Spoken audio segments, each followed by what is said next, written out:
Mainstream science has a strict rule for reality. If a phenomenon cannot be measured, tested, and verified, it doesn't exist. In 1985, a young woman named Sumitra, living in deep poverty and isolation in rural India, experienced something that threatened to break that rule entirely. She began falling into sudden, paralyzing trances. During one of these episodes, she predicted the exact date she would die, and on that exact day, her breathing stopped. Her pulse vanished. For up to 45 minutes, she lay completely lifeless.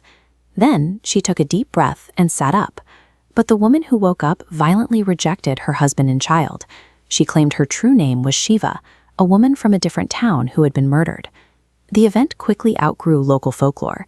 It became a documented biological anomaly, presenting modern science with a highly credible challenge to the absolute permanence of death.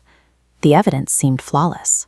When investigators showed her an 18-year-old photograph, taken before Sumitra was even born, she perfectly identified Shiva's relatives one by one.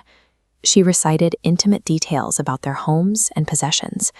She even broke down and explicitly named the family member who had ended Shiva's life by striking her in the head with a brick.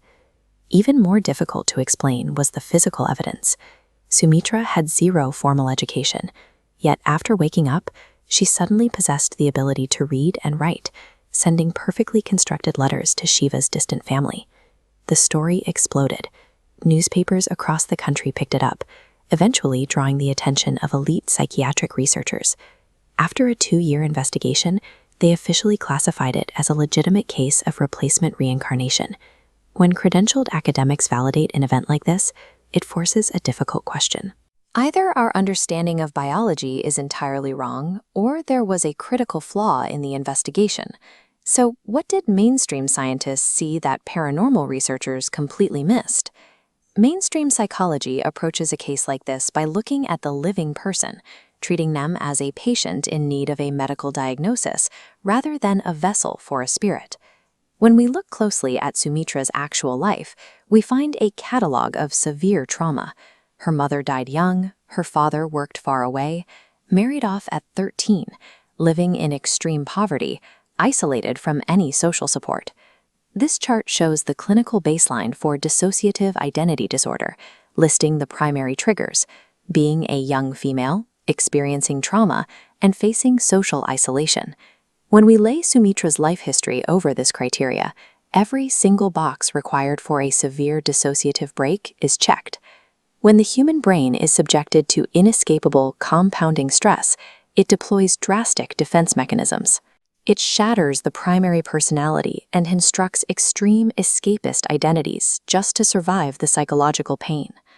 A psychological diagnosis alone doesn't explain the hard facts. A dissociative break cannot teach a person how to read, nor can it magically transmit the names of a murdered woman's relatives across state lines. This brings us to a concept called information contamination. Shiva's murder was a brutal, highly publicized event. It dominated local news and gossip networks across neighboring villages, easily reaching anyone paying attention. And there was a crucial hidden variable in Sumitra's past. A year before she claimed to be Shiva, she had lived in Delhi.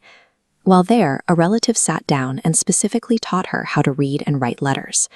In rigorous scientific investigations, what looks like impossible knowledge usually turns out to be terrestrial data. It is absorbed environmental information and previously acquired skills, completely forgotten by the conscious mind until the new personality takes over. So, how did elite university researchers fail to uncover these earthly explanations? The first failure was at the medical baseline. Sumitra's original 45-minute death was never verified by a doctor or medical equipment. The village lacked a clinic, and the death was simply declared by an untrained local field worker. This diagram shows the 17 faces present in the photograph test used as proof. During the session, Sumitra failed to recognize multiple people. Because villagers wanted to believe the miracle, they filtered out every incorrect guess, documenting only successes, a textbook example of confirmation bias. When investigators begin with a bias toward the supernatural and relied entirely on unverified evidence collected by grieving families, a flawed conclusion is a mathematical guarantee. The tragedy of this story is that Sumitra was never lying. She genuinely believed she was someone else, living the rest of her life trapped in a trauma-induced delusion until she passed away in 1998. Mainstream science aggressively dismantles paranormal claims for exactly this reason. Medical professionals rely on strict clinical protocols because they know what is actually at stake. Myths like this grow through three distinct failures: accepting unverified baselines, analyzing contaminated evidence, and allowing cognitive bias unchecked. Without an objective methodology to cut through the noise, society ends up failing the most vulnerable patients, leaving them to suffer without the psychiatric help they need. Science demands that we ask what incredible event occurred, but it also forces us to relentlessly question how we know it happened. This ensures a deep human tragedy is never repackaged as a supernatural miracle.